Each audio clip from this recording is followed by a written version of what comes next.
भोला जी ना हो, अरे से ज्यादा ना हो। कालिका स्टूडियो आरा।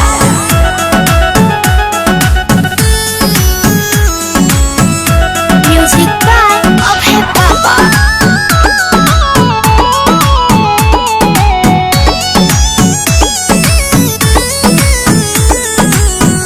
भांग औरी पियाव गौरा पीस के लियाव। अरे ना जी पीस के लियाव। भांग औरी पियाव गौरा पीस के लियाव।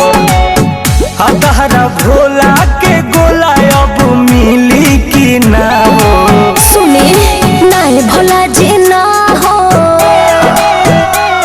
अरे से ज्यादा ना हो। नाय भोला जी ना हो, अरे से ज्यादा ना हो।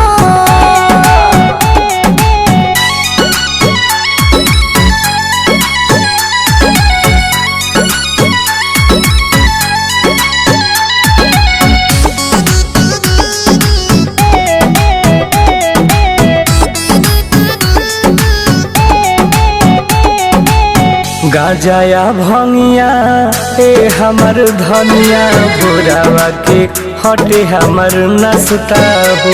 हम का करे लेला कटोरावा खोट के धतुरावा कतहु से कर दबे व्यवस्था हो।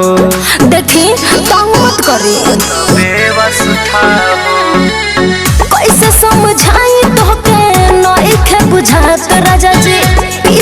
पीसत भंगिया गाटा बापी रात राजा जी। बापी रात राजा जी। आय अब तो चिलम में गांजा के असर न बाबो। नाय भोला जी ना हो, अरे से ज्यादा ना हो।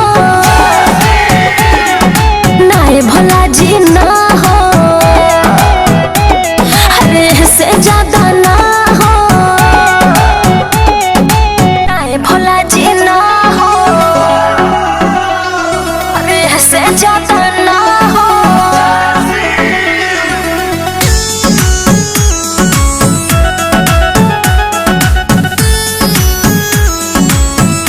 म्यूजिक बाय अभय बाबा।